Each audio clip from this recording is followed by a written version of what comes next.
Olá! Em 2008, uma comissão parlamentar de inquérito investigou a situação do sistema carcerário brasileiro e listou as 10 piores e as 10 melhores penitenciárias em todo o país, além de apresentar uma série de sugestões de mudanças na legislação. Agora, 7 anos depois, uma nova CPI foi criada para avaliar o sistema. O Brasil em Debate recebe hoje os deputados Luiz Carlos Bosato, do PTB do Rio Grande do Sul, integrante da comissão, e Alberto Fraga, do Democratas do Distrito Federal, presidente da CPI e também coordenador da Frente Parlamentar de Segurança aqui na Câmara. Eu sou Fabiana Mello e o Brasil em Debate é um programa da TV Câmara e da Rádio Câmara. Deputados, obrigada pela presença aqui no Brasil em Debate. Eu gostaria de começar essa conversa perguntando ao deputado Luiz Carlos Bosato, que foi integrante da CPI anterior também e que agora é subrelator da arquitetura prisional. Como essa nova CPI vai evitar que, a exemplo do que aconteceu com a anterior, que as recomendações que foram feitas não acabem sendo arquivadas, como ocorreu com o projeto do Estatuto Penitenciário Nacional? Bom, isso não é uma função nossa de executar, né? A nossa função aqui na CPI vai ser de detectar, mostrar talvez algumas soluções, mostrar alguns problemas, que são inúmeros, né? Selecionar pelo menos os piores problemas e mostrar ao governo, dentro da visão da CPI, o que nós achamos que tenha que ser feito, né? Que foi o que foi feito na outra CPI. Nós listamos os piores presídios, os 10 piores. O presídio central de Porto Alegre, do meu estado, foi eleito o pior do Brasil. Isso nós mostramos. Isso deu reflexo lá no Rio Grande do Sul em relação ao presídio central. Pelo menos por um bom período deu reflexo. Agora até parece que o secretário novo mudou novamente o foco. Então, essa é a função da CPI, né? Nós vamos fazer uma investigação, um inquérito a respeito dos presídios no Brasil.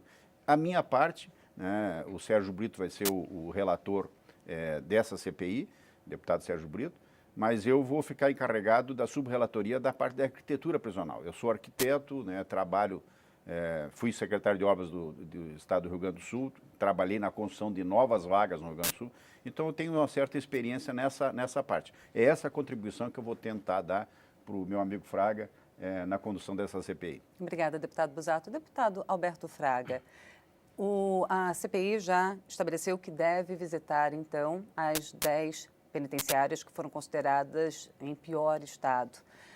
O que o senhor espera encontrar nessas visitas? Olha, eu tenho brincado com os colegas da CPI que nós temos a obrigação de fazer pelo menos que se alcance algum resultado com essa segunda CPI de um mesmo sistema prisional. Agora, eu quero, na verdade, juntamente com os colegas, a gente ao invés de fazer muitas visitas, porque os problemas nós já sabemos quais são, foi muito bem detectado pela CPI passada. O que nós temos que estar mais atentos é a questão das organizações criminosas que hoje comandam o sistema prisional. Isso é muito grave, tirando inclusive os poderes do governo, do Estado. E isso tem interferido em ações que muitas vezes não resultam em benefícios para a população. Portanto, a gente vai, evidentemente, que se ficar comprovado que surgiu um fato novo, ou se os deputados deliberarem que há necessidade de ir lá ou ver se quando eles estiveram na CPI passada, se evoluiu alguma coisa, mas nós não podemos deixar do jeito que está. E aí eu digo, sem nenhum menosprezo e sem nenhum tipo de achar que nós somos os donos da verdade, e por que é que eu digo que essa CPI tem que ser diferente da primeira? Primeiro, porque nós temos hoje, os nossos integrantes têm vários deputados oriundos da segurança pública. Os que permaneceram já têm a experiência da passada. Foram 82 visitas, 82 presídios em 18 estados. Exatamente. Então, eles já têm essa experiência. Quer dizer, com a experiência profissional, nós temos dentro da CPI 2 deputados que foram diretores de presídios. Quer dizer, também passaram por aquela situação. Isso eu acho que vai causar um diferencial. Nós não seremos e nem somos melhores do que ninguém. Agora, eu não vou discutir arquitetura com o Bosato, né? Por quê? Porque é a especialidade dele. Segurança pública é a nossa. Então, nós vamos tentar colocar aquilo que a gente tem no campo da atividade mesmo, trazer na prática para a teoria. Então, nós vamos providenciar que haja um resultado diferenciado exatamente em cima dos valores que nós temos hoje na CPI. Obrigada, deputado E, Roberto Fabiana, Fraga. eu até queria ressaltar a colocação do Fraga. Um diferencial dessa CPI é exatamente a escolha dos deputados que fazem parte da CPI. Essa CPI ela tem uma característica muito mais técnica pelo perfil dos deputados. Uma grande parte dos deputados que fazem parte da CPI são da segurança pública, né, dessa área, o que não era tanto na outra. Na outra, exatamente. Né? E a experiência minha, de alguns dos deputados, na parte de direção, gestão de presídios. Então, acho que isso também vai dar uma contribuição maior. Agora, deputados, a população carcerária ultrapassa 700 mil presos, né? O senhor falou que vai avaliar a questão da arquitetura prisional. Agora, é um problema de falta de investimentos, porque todos os presídios sofrem com superlotação, né? Isso. É um problema de falta de investimento na construção de novos presídios? Qual é o problema? São vários problemas, gestão? Fabiana, que eu vejo assim, a priori. Primeiro, recursos até existem para presídios. O que existe é uma burocracia tão grande na construção de presídios que nós acabamos ficando anos trabalhando na execução de um presídio, enquanto a gente, se adotar um outro sistema construtivo de pré-fabricação ou alguma coisa mais evoluída nos dias de hoje, talvez tenhamos mais sucesso. No Rio Grande do Sul, todos os presídios que nós construímos no sistema tradicional, nós levamos anos e não terminamos ainda os presídios. Né? Os presídios que nós optamos por um sistema construtivo de pré-montagem, de maior rapidez, maior agilidade, já estão sendo entregues. Em Venâncio Aires, lá na cidade do Rio Grande do Sul, nós estamos entregando o primeiro presídio pré-moldado, construído em 6 meses. Mas não vai cair no primeiro chute que derem na porta, não. Não, é um sistema construtivo... Porque não adianta se construir presídio... Comprovado, né? Fraga, eu tive visitando as celas, elas são indestrutíveis a fogo, a bala, então são... Agora, eu queria perguntar para o senhor... É claro que custa mais caro, óbvio que mas custa. tem que custar, mas fim, vai durar mais. O tradicional acaba custando mais caro, pelo tempo de obra que tem. Agora, esses presídios que o senhor falou, eles já prevêem instalações para que seja oferecido aos prisioneiros a possibilidade de trabalho dentro Não tem, porque o governo não pediu. Porque se for pedido, existe a possibilidade, sim, de colocar. Isso é a questão do gestor dizer o que ele quer. O construtor faz a vontade e a moda do freguês. Né? Deixa eu roubar aqui. Eu vou passar agora do deputado Busato para o deputado Alberto Fraga perguntando isso. Adianta investir na construção de novos presídios, oferecer mais vagas, se não houver também a oferta da possibilidade de trabalho para os presidiários, deputado Fraga? Claro que não. Agora, ele colocou a coisa fundamental. Tem que ter a vontade política. Quer ver um exemplo? Brasília, que nós moramos aqui. Brasília tem um complexo da Papuda. Você já viu a área rural que tem em volta daquele presídio? Por que não se faz alguma atividade agrícola?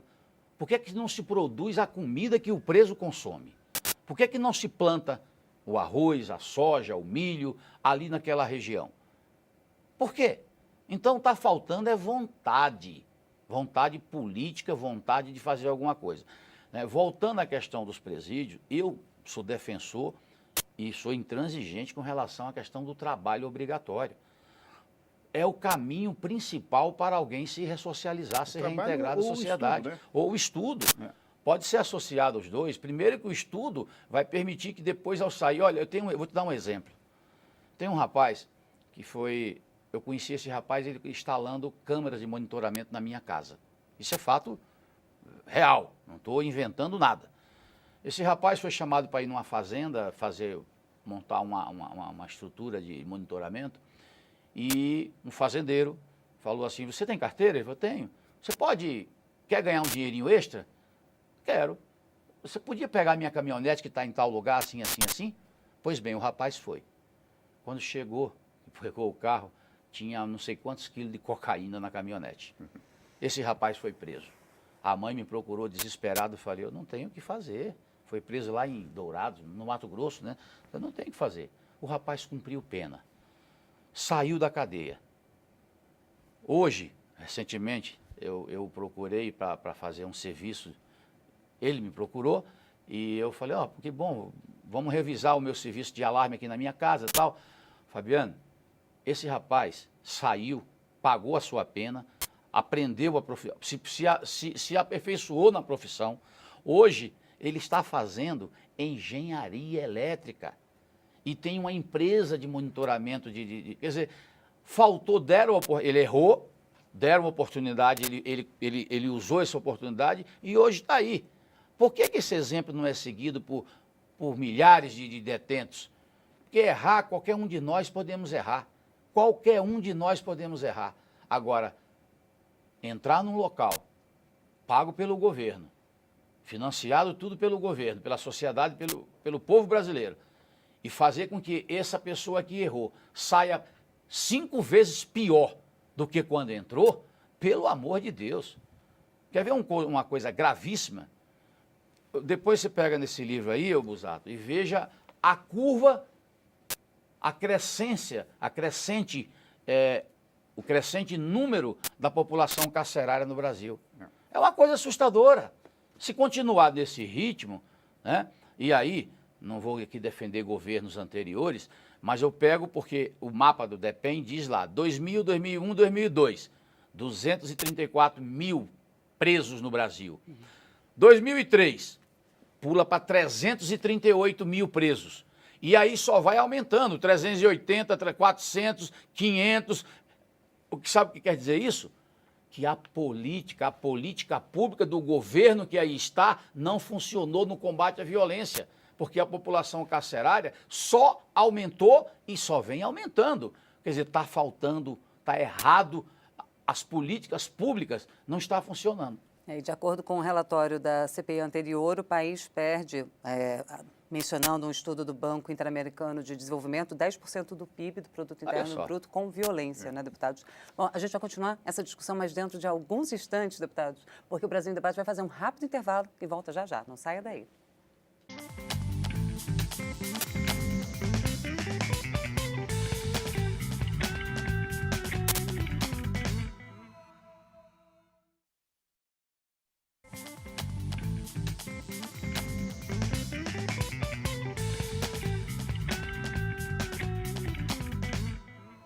Voltamos a apresentar o Brasil em Debate. Eu sou Fabiana Mello e converso hoje sobre a nova CPI do sistema carcerário com os deputados Luiz Carlos Busato, do PTB do Rio Grande do Sul, integrante da comissão, e Alberto Fraga, do Democratas do Distrito Federal, presidente da CPI.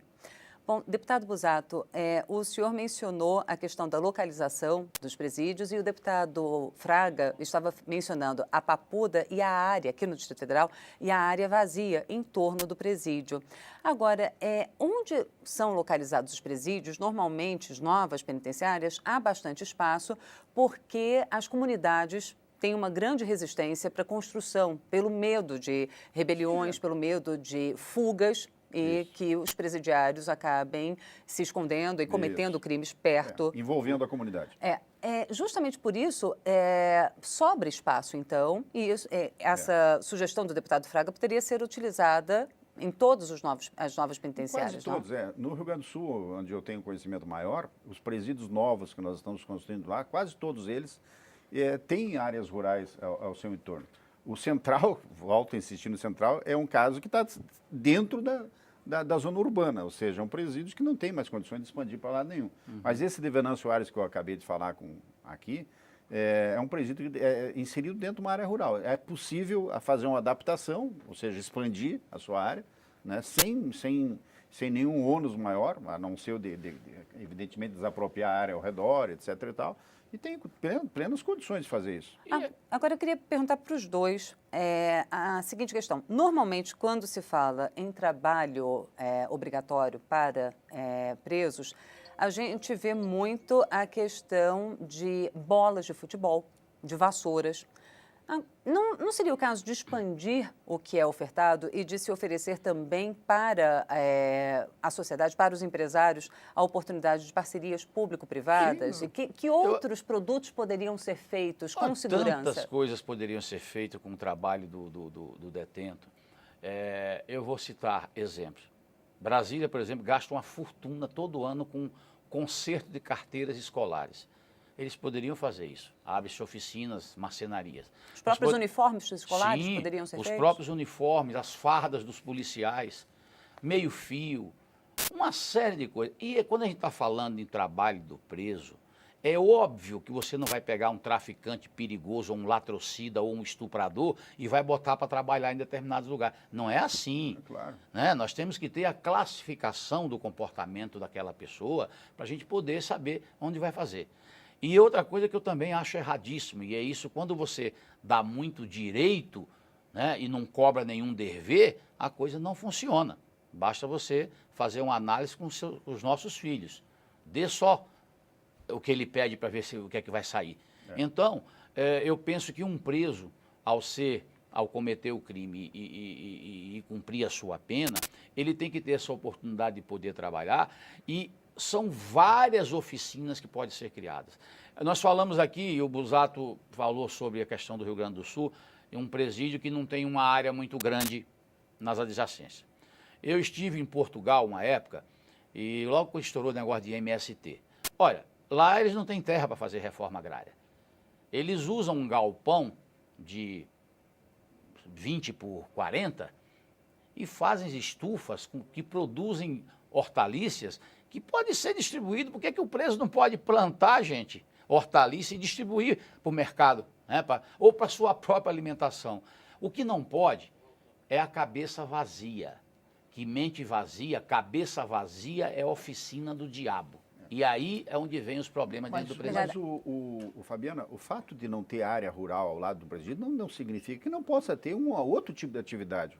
Por exemplo, nós temos alguns presídios que eu visitei no Brasil, fabricação de bolas, de futebol para os detentos e para vender para fora, fabricação de redes de goleiras, rede de proteção, conserto e fabricação de classes escolares, convênios com os governos municipais, as prefeituras mandam para lá os equipamentos. Alguns estados nós vimos presos saindo do presídio, indo trabalhar em locais determinados pelo poder público. Agora, então, existe como responder ao argumento de que o trabalho obrigatório poderia ser a exploração de mão de obra fácil, mão de obra gratuita? Aí é a ideologia do PT. Aí misturam as coisas. Quando nós estamos falando aqui no trabalho rural, trabalho agrícola, o PT já imagina alguém com uma bola de ferro no pé. Essa é a realidade e é por isso que não funciona nada. Nós não podemos partir ter essa visão míope da coisa. Quando eu estou falando o seguinte, eu sou defensor de uma prisão, vamos dizer assim, não vou dizer privatizada, que senão aí é que, né, mas vamos dizer uma parceria público-privada, onde os detentos possam produzir alguma coisa e até mesmo se reintegrar depois à sociedade, se ressocializar. Aí, não, mas isso aí vai ser mão de obra escrava. O governo tem a obrigação de fiscalizar para não permitir que isso aconteça. Mas a mão de obra não é escrava porque não é, o preso trabalha se quiser. Sim. Então não é trabalho. Começa por esse princípio. É que eles levam para o trabalho forçado. Ele trabalha por quê? Porque ele quer remissão de pena. Ele estuda porque quer remissão. Em muitos casos também trabalham porque querem uma atividade ou estudam porque querem evoluir também. Mas isso possibilita uma remissão de pena. Seria mais aceitável se houvesse uma remuneração para o detento ou para a família do detento? Eu prefiro a remuneração de pena, a remuneração do que remissão. Eu sou um defensor de que se você foi condenado a 5 anos, você tem que cumprir os 5 anos. É por isso que não tem ninguém preso. É por isso que de cada 10 que a polícia prende na rua, 7 deveriam estar na cadeia. Não tem ninguém preso não, né, deputado? Tem 700 mil no sistema. Não, mas eu estou falando... Olha, esse dado é muito grave. Eu estou falando a você que não tem bandido novo na rua. Os bandidos que a polícia está prendendo na rua, estuprando e matando, São reincidentes. são reincidentes e deveriam estar na cadeia. Ou estão no saidão, ou estão no livramento condicional, ou estão em liberdade condicional. Eu estou dizendo que quem foi punido tem que cumprir a pena na sua totalidade. Mas são muitos são reincidentes também, né, Fraga? Porque entram e saem piores do que entraram pelo mas sistema. porque não foi dada a oportunidade lá dentro. A respeito, por exemplo, da remuneração para a família, né, que a pena é o salário... Auxílio-reclusão. Auxílio-reclusão. Eu sou favorável que o auxílio-reclusão seja dado para todo preso que trabalhe. Agora, ou seja, o auxílio-reclusão vai ser dado para a família pelo trabalho prestado dentro da cadeia. Agora, o auxílio-reclusão também, ele passa por um mito, né? Assim, ele é divulgado na internet, às vezes, muita fantasia como também, fantasia. De que se paga muita coisa. Tal, e não porque é bem ele só é pago para aquele preso, para a família, que é segurado 80% do INSS, né? Por exemplo, o preso que é condenado por tráfico, o traficante, que não é segurado no INSS, que eu imagino que seja a maioria, né? Que eu não consigo, não sei se as pessoas que atuam no tráfico contribuem para o INSS. A família não vai ter o auxílio-reclusão. Não recebe. A lei é muito clara, não é uma lei. Diga-se que é bom que fique muito claro, não é uma lei. Isso não joguem isso na culpa dos deputados. Isso é uma portaria do INSS, do Ministério da Previdência, que instituiu esse auxílio-reclusão. Eu acho o seguinte, claro que nós não queremos que a família do preso passe fome, mas eu acho uma tremenda de uma injustiça social você ter a família do assassino recebendo um auxílio e a família da vítima não recebe nada. Eu defendo que tem que ter, então, para os dois. Agora, através do trabalho, como disse o Busato. O cara quer manter a família mandando recurso, ele produza dentro da cadeia para que isso vá para a família dele. É responsabilidade dele. É ele que cometeu, foi ele que cometeu o delito. É ele que tem que ser responsabilizado e cobrado dele. E não jogar a conta para o Estado, porque quem paga é o povo brasileiro. E já a família da vítima, desassistida do Estado, não teve como reagir, foi assassinada, o pai de família foi... Se o pai foi morto, não pode trabalhar? Não pode trabalhar. E quem vai dar comida para aquela viúva com filhos pequenos? Ou seja, o trabalho poderia ser remunerado e a remuneração ser dividida entre a família da vítima e a família do detento? Já estamos sendo bem rígidos com isso aí. Eu defendo que o Estado, que tinha o dever de proteger e não protegeu, dê uma pensão, então, dê uma contribuição. E quem matou vai ter que trabalhar para mandar o recurso para a família dele. O senhor concorda com essa visão, deputado Busato? Essa é uma proposta minha. Em vez do auxílio-reclusão ser dado pelo Estado, pela benesse do Estado, não. Ele trabalhe para que o auxílio-reclusão seja dado através do trabalho dele para a família dele. Fabiano, você acha, sinceramente, que se o governo viesse com essa proposta aqui para esta casa, passaria? Não passaria, por isso que eles fizeram por portaria. Porque a sociedade brasileira, você falou muito bem, a internet, esse assunto na internet virou uma coisa absurda, com muitas mentiras. Diziam que era por cada preso, cada filho. Sim, Não é isso. E outra coisa, não é todo preso que recebe o auxílio-reclusão, é todo preso... E não é integral também. É todo preso que seja contribuinte do INSS. Que normalmente são os trabalhadores, né? São os que são empregados, que têm carteira assinada e que eventualmente mas possam a maioria, ter... né? A maioria trabalha numa obra, por exemplo, então cometeu o crime, ele é contribuinte, então muita gente recebe. E, deputado Busato, qual a expectativa do senhor, então, agora com os trabalhos da CPI e com o que o governo possa aceitar de sugestões? Bom, eu vou trabalhar na linha da arquitetura, como eu falei, né? Na linha das obras. Eu casualmente também faço parte da comissão especial que está estudando a Lei 8666, que é a Lei das licitações. Né? Também sou subrelator lá. Então, eu vou fazer um trabalho muito focado nessa parte da construção, para que a gente possa facilitar e baratear a construção de casas prisionais de qualidade no Brasil.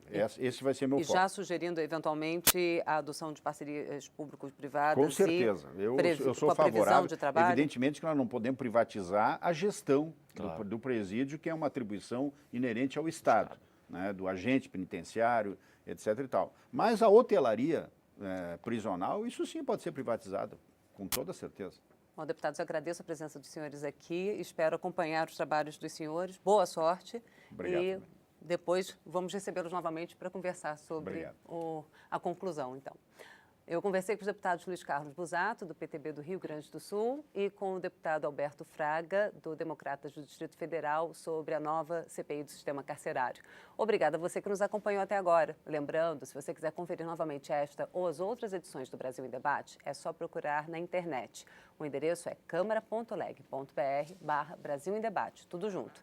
E se você quiser entrar em contato com a gente, mande uma mensagem para brasilindebate@câmara.leg.br ou então ligue 0800 619 619. A ligação é gratuita. Eu sou Fabiana Mello, espero você em uma próxima oportunidade. Até lá.